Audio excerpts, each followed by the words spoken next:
ये वीडियो केवल और केवल मनोरंजन के उद्देश्य से बनाया गया है। सभी पात्र काल्पनिक हैं। वास्तविक व्यक्तियों, जीवित या मृत या वास्तविक घटनाओं से कोई समानता विशुद्ध रूप से संयोग है। किसी भी व्यक्ति, धर्म या जाति को ठेस पहुंचाने की मंशा नहीं है।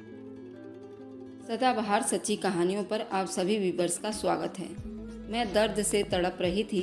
घूंघट वाली दाई मुझे दिलासा दे रही थी।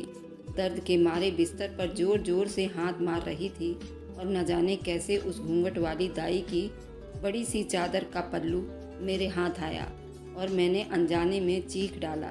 जब मेरी नज़र उसके चेहरे पर पड़ी तो मैं बहुत डर गई। वह एक खौफनाक, ना बर्दाश्त करने वाला पल था और गुस्से में मुझे कुछ समझ नहीं आया और मैंने शोर मचा डाला। मेरा नाम रिंकी है। मेरी कहानी कुछ ऐसी है कि मैं एक बहुत गरीब ही परिवार से बिलोंग करती हूँ। हमारे पास रहने को छत नहीं थी। मैं अपने माँ बाप के साथ एक झोपड़ी में रहती थी। माँ एक बंगलों में काम किया करती थी और मेरा बाप कभी कभार मजदूरी का काम किया करते थे। जहाँ हमारा घर था वहाँ और भी बहुत सारी झोपड़ियाँ थीं जिनकी ना तो मजबूत दीवारें थीं और ना ही दरवाजे। एक दिन मैं झोपड़ी के बाहर से झाड़ू लगा रही थी। मुझे एक लड़का दिखाई दिया। हम दोनों की नज़रें मिली और वह लड़का मुझे बहुत अच्छा लगा और फिर मैं अपने काम में लग गई। लेकिन मुझे दोबारा उसे देखने की इच्छा हुई। अब ये रोज़ का ताका झाकी शुरू हो गया। हम दोनों एक दूसरे को दूर दूर से देखते रहते। फिर धीरे धीरे हम लोगों ने बात करना शुरू कर दी और एक दिन उस लड़के ने मुझे प्रपोज कर दिया। अब हम दोनों ने सोचा कि अपने माँ बाप से ये बात की जाए और वे लोग हमारी शादी करवा दे। कोई मुझसे मोहब्बत करता है, ये सोच सोच कर मैं हवाओं में उड़ने लगी थी। वैसे तो मुझे अपनी ज़िंदगी बिल्कुल पसंद नहीं थी। सड़क पर से गुजरते बड़े बड़े लोगों को देखकर बहुत तरस आता था और अपने आप को कोसती कि मैं किस घर में पैदा हो गई। जिंदगी अब एक अजीब मोड़ पर आ गई थी। सब कुछ अच्छा लगने लगा था और एक दिन अचानक मम्मी घर पर बहुत सारा सामान लेकर आई। मैंने मम्मी से पूछा कि ये सब क्या है। मम्मी ने बताया कि बंगले वालों ने तेरे लिए कुछ सामान भिजवाए हैं। उसमें कुछ शानदार कपड़े थे, कुछ तोहफे और जेवर भी थे। मेरी तो आंखें बिल्कुल फटी की फटी रह गई। मुझे तो यकीन ही नहीं हो रहा था कि ये कपड़े और ये जेवर क्या मेरे लिए हैं। मैं खुद पर सजा सजा कर झूमने लगी। मम्मी बोली, अरे बिटिया, तू बड़ी खुश नसीब है। बंगले वाले साहब तुझसे शादी करना चाहते हैं। मैंने अभी तक कोई जवाब नहीं दिया है, लेकिन मेम साहब ने मुझे तुम्हारे लिए ये सामान देकर भेजा और कहा कि तोहफे के तौर पर कबूल कर लो।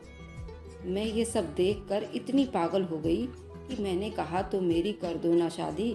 क्या रखा है इस जिंदगी में तुमने या पापा ने? आज तक मुझे दिलवाया ही क्या है? मुश्किल से 2 वक्त की रोटी नसीब होती है।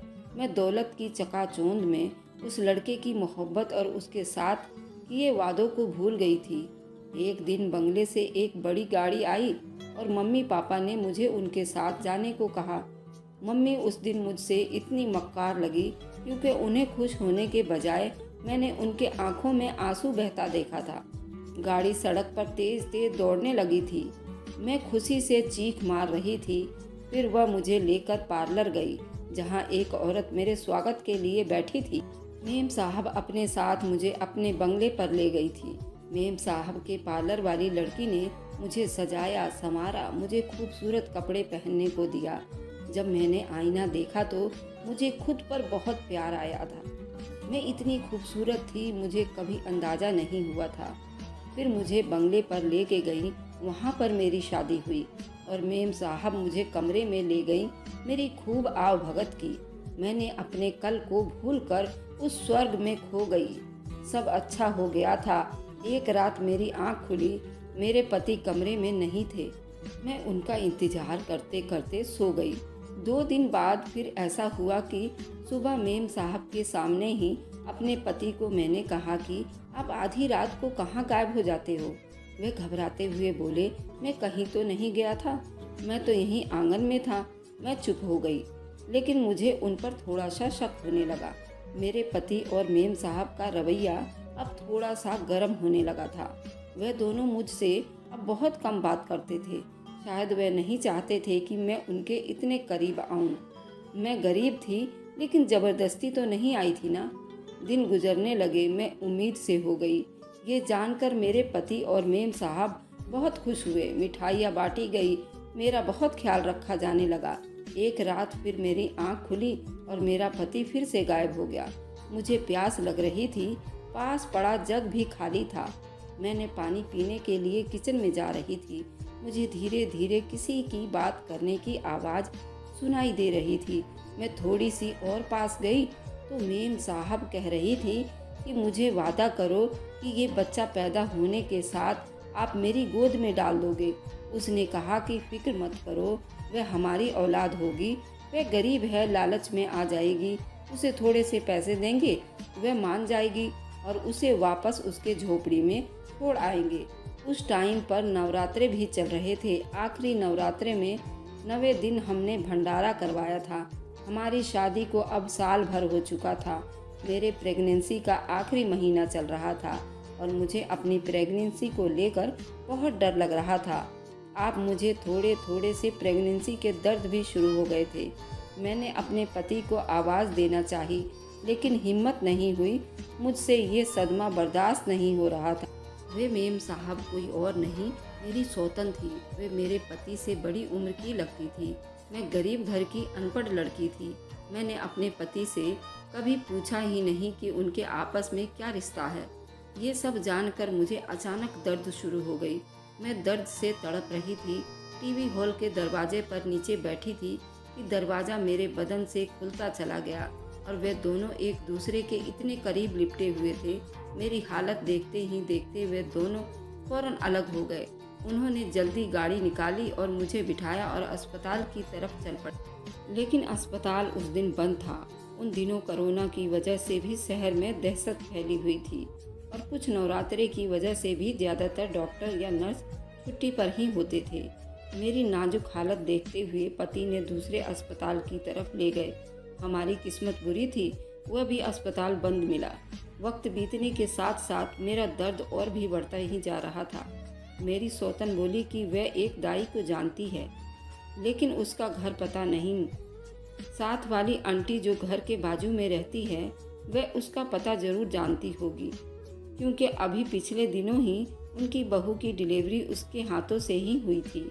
उसकी बातों में आकर मेरे पति मुझे घर ले आए और मेरी सौतन साथ वाली पड़ोसन आंटी को बुलाने गई।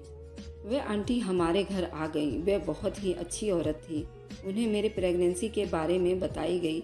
उन्होंने मुझे हौसला दिया और कहा कि फिक्र मत करो, वह दाई बहुत ही अच्छी है। वह अपने काम में भी बहुत माहिर है। मेरे पति जल्दी से उन्हें गाड़ी में लेकर आ गए। मैं दर्द में बहुत तड़प रही थी। कमर के दर्द से जान निकलती महसूस हो रही थी। मुझे लगा आज मेरा आखिरी वक्त आ गया है।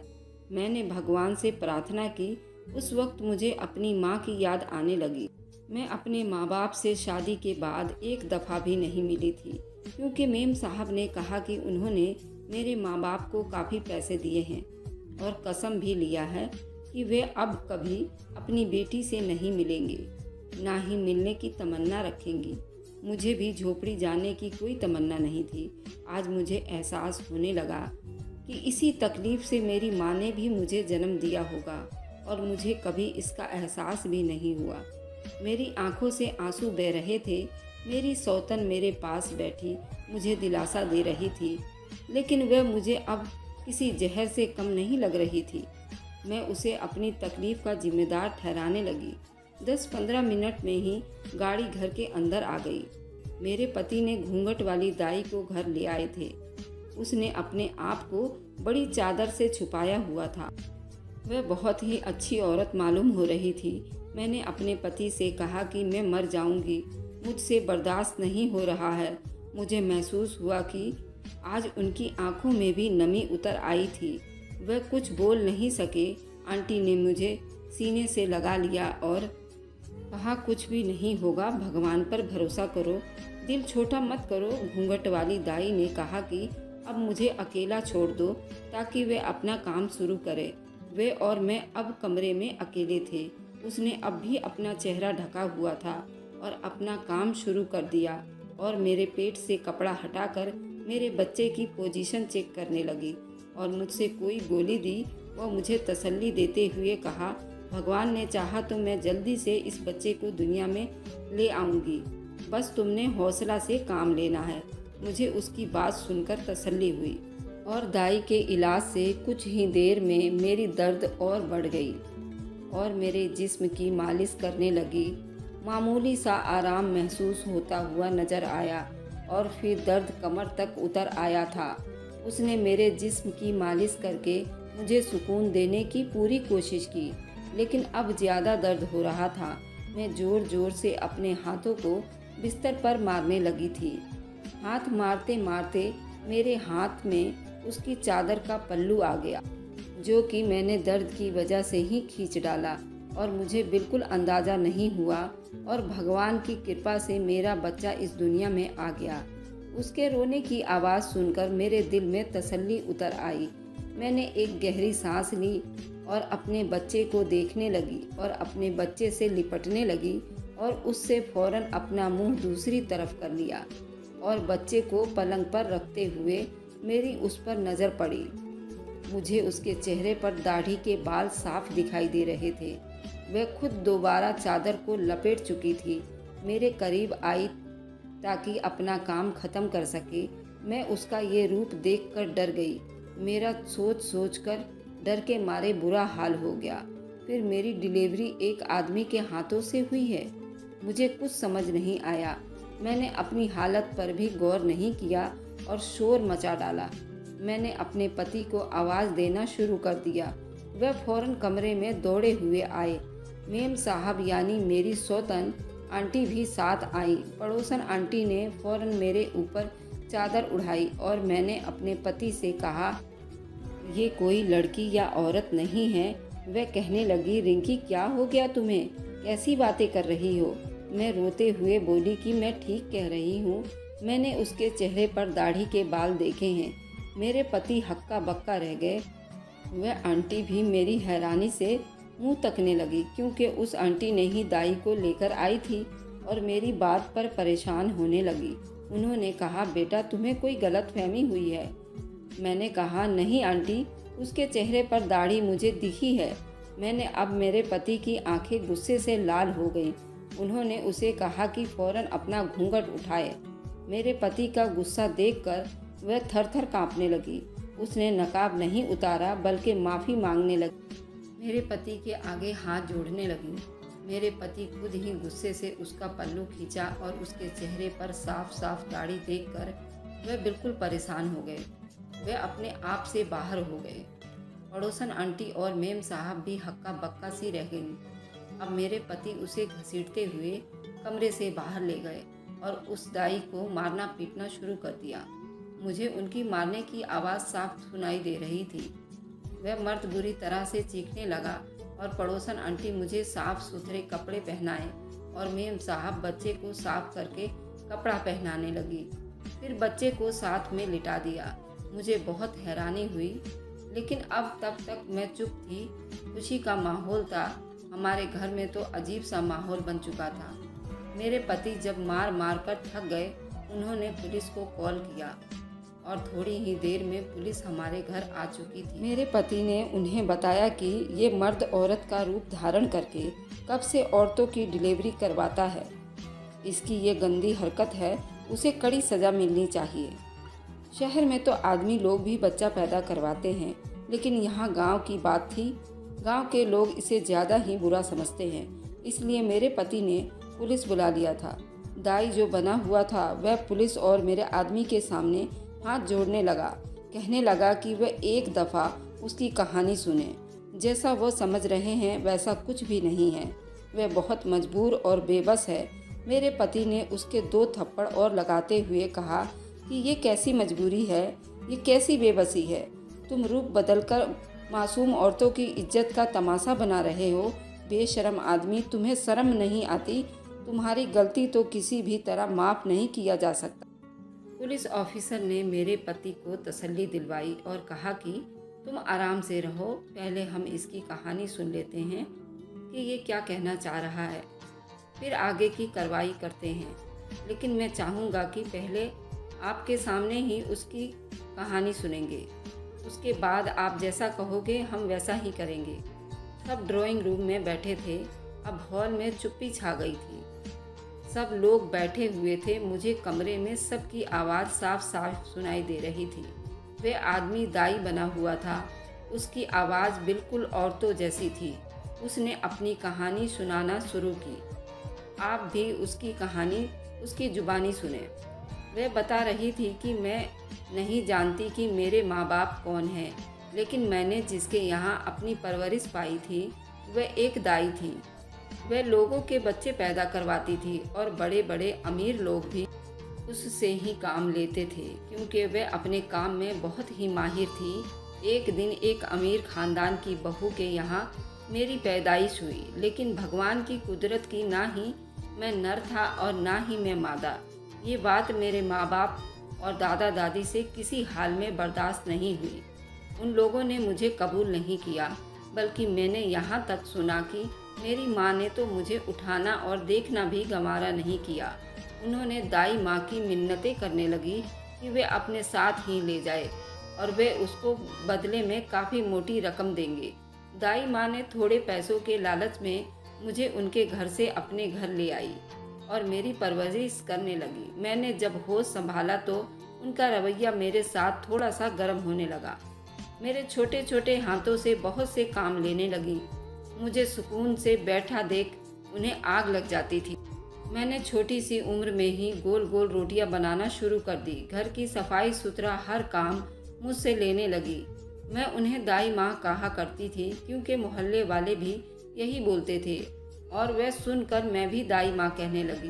15 साल की हुई तो मेरे चेहरे पर बाल आने लगे, जिसे देखकर उनको मुझसे और भी नफरत होना शुरू हो गई और अब तो उन्होंने मुझे मारना पीटना भी शुरू कर दिया था। वह जरा जरा सी बात पर मुझे मारा करती थी। जिस दिन ज़्यादा गुस्सा आता तो मुझे कहती कि रमैया, मैंने तुझे लालच में रख लिया था। अगर तू नाच गाना करके लोगों का दिल खुश करेगी और मेरे दिन भी वापस लौट आएंगे, मुझे बैठे बिठाए 4 पैसे मिल जाएंगे, मेरा बुढ़ापा अच्छे से कट जाएगा। लेकिन कमीनी, तू तो चेहरे से मर्द निकला। मैं ये सोच सोच कर रात भर अपनी किस्मत को कोसती और आंसू बहाती रहती। वक्त ऐसे ही गुजर रहा था। फिर अचानक दाई माँ की तबीयत खराब रहने लगी और उनके लिए घर से निकलना भी दुश्वार होने लगा। हमारा गुजारा वैसे भी मुश्किल ही होता था और इसलिए उनका काम करना बहुत ज़रूरी था। यही काम तो हमारी रोजी रोटी था। एक दिन उन्होंने मुझे कहा कि अच्छे से घूंघट ओढ़ो और मेरे साथ चलो। मैंने जल्दी से अपना घूंघट ओढ़ा और उनके साथ चल पड़ी। मुझे नहीं मालूम था मैं कहाँ जा रही हूँ।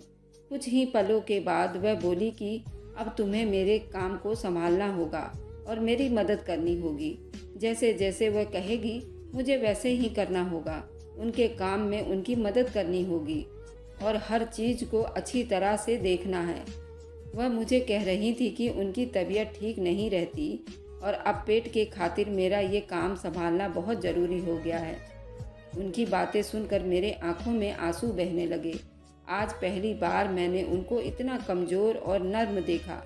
वह जैसी भी थी मेरी माँ जैसी थी और मुझे उनसे मोहब्बत थी।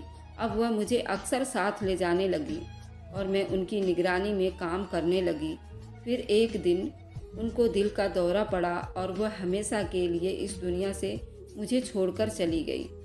वह दिन मुझ पर पहाड़ बनकर टूट पड़ा। उनके जाने के बाद मुझे उनकी परेशानियां बहुत गहराई से याद आने लगी। मुझे किसी का मोहताज नहीं बनना पड़ा। मुझे किसी काबिल बना गई थी। मेरा नाम बना गई थी। लोग उनकी वजह से मुझे जानते थे और मुझसे ही काम लेने लगे। मैं मालिश वगैरह भी किया करती थी। ये सब मैं घूंघट डाल कर ही करती रही। मेरी रोटी रोजी का यही एक जरिया था। मैं बहुत मजबूर और बेबस थी। दाई माँ ने मुझे नसीहत की थी कि जिस दिन दुनिया को तुम्हारी हकीकत मालूम होगी, लोगों ने तुम्हारा जीना दुश्वार कर देना है। तुम्हारी सांसें तुम पर तंग हो जाएंगी। लोग तुम्हें खुद जलील करेंगे। इसलिए अपने ऊपर हमेशा ये घूंघट डाल कर रखना। और यही वजह थी कि मैंने आज तक ये घूंघट उतारा नहीं था। आज जब उतारा गया तो दाई माँ की याद आ रही थी। वह बिल्कुल ठीक ही कह रही थी। अब वह अपने जिस्म को दबाते हुए अपने दर्द का इजहार कर रही थी। और कह रही थी कि वह मुझे इस तरह रहना पड़ेगा। वह रोते रोते चुप हो गई थी और मैं जो कमरे से ये सब सुन रही थी, मेरी आंखों से आंसू न जाने कब निकल पड़े। मेरे पति ने उसे बहुत ही मारा था और अब मैं बहुत शर्मिंदा हो रही थी। उसका गुनाह इतना बड़ा नहीं था, लेकिन मैं भी क्या करती। उसे मर्द समझा और मेरा पति या मैं इस तरह की हालत बर्दाश्त नहीं कर सकते थे। इतने में मेरे पति कमरे से आ गए और अलमारी से उन्होंने कुछ पैसे निकाले जो ज़्यादा पैसे लग रहे थे। वे वापस बाहर गए और उन्होंने उसे कहा कि ये पैसे रख लो, माफ़ी के तौर पर कबूल कर लो। ये भी कहा कि वह अपने किए पर बहुत शर्मिंदा है। वह बोली कि नहीं, आपने मुझे बस मेरा मेहनत का पैसा दे दें, मुझे ज़्यादा की लालच नहीं है, बस मेरा गुजारा हो जाएगा। मेरे पति ने कहा कि नहीं, तुम्हें लेने पड़ेंगे और वरना मैं सारी ज़िंदगी खुद को माफ़ नहीं कर सकूँगा। पुलिस ऑफिसर ने भी कहा कि कबूल कर लो। सब उसकी कहानी सुनकर बहुत ज़्यादा उदास हो गए थे। खुशी के मौके पर घर में अजीब उदासी का माहौल बन गया था। मेरे पति ने कहा कि अगर वह काम करना चाहे तो हमारा घर का काम संभाल ले और उसे अच्छे पैसे देंगे। उसने ये ऑफ़र खुशी खुशी कबूल कर ली। उसका कहना था कि ये तो मुझ पर बहुत बड़ा एहसान होगा, क्योंकि किस्मत में लिखा हुआ था महीने में 1-2 बार ही किसी के घर को मेरी ज़रूरत पड़ती है और कई दिनों तो मुझे इंतज़ार करना पड़ता है। मैं बहुत मुश्किल से अपना गुजारा बसर करती हूँ। उसने अब कसम ली हमारे साथ गुजर करेगी। रमैया अब हमारे घर रोज़ आने लगी। रमैया एक बहुत ही अच्छी इंसान थी। वह बहुत जल्दी घुल मिल गई। हम दोनों का वक्त अच्छा गुजरता रहा था, लेकिन अब जब कभी मुझे वह मंजर याद आता तो मैं बहुत शर्मिंदा हो जाती। मैं सोचती ये लोग भी तो भगवान की बनाई हुई इंसान हैं। इन लोगों के लिए ज़मीन इतनी तंग क्यों होती है? हम लोगों को क्यों ये गंवारा नहीं कि ये हमारे साथ उठें बैठें खाएं पिएं। एक दिन मेरे पति और मेरी सौतन उससे माफ़ी मांगने लगे और बताया कि वह सिर्फ औलाद की खातिर मुझसे शादी करके लाए थे, लेकिन अब वह मुझ मासूम के साथ कोई जाति नहीं कर सकते। और वह मुझसे विनतियाँ करने लगे, तुम सारा दिन कमरे में जो पड़ी रहती हो, बाहर निकला करो और हमारे साथ पहले की तरह रहा करो। हमसे तुम्हारी उदासी बर्दाश्त नहीं होती। मैंने उन्हें माफ़ कर दिया क्योंकि मैं खुद खुश रहना चाहती थी और मेरी सौतन ने कभी मेरे साथ कभी अच्छा बर्ताव किया ही नहीं था। उन्होंने ये भी बताया कि मेरी माँ सब जानती थी, लेकिन मेरे और अपने अच्छे भविष्य के लिए मेरा सौदा कर गई। मेरे पति जो रमैया दाई को मारकर बहुत शर्मिंदा थे, उन्होंने मुझे कहा कि वे रमैया को साथ ही रख लिया जाए। मैंने कहा कि मेरे दिल की बात कह दी आपने। मेम साहब को भी एतराज़ नहीं था। यूँ हमारे साथ रहने लगी। हम सब साथ खुश रहने लगे और मैं ये बताना तो भूल ही गई कि उस बेनकाब दाई जिसका नाम रमैया था, उसने मेरे बेटे का नाम अरमान रखा, जो हमें बहुत पसंद था और हम सब एक अच्छी फैमिली के तरह साथ साथ रहते हैं। तो कैसी लगी कहानी दोस्तों, मुझे कमेंट में ज़रूर बताएं। Thanks for watching, like and subscribe. Bye bye.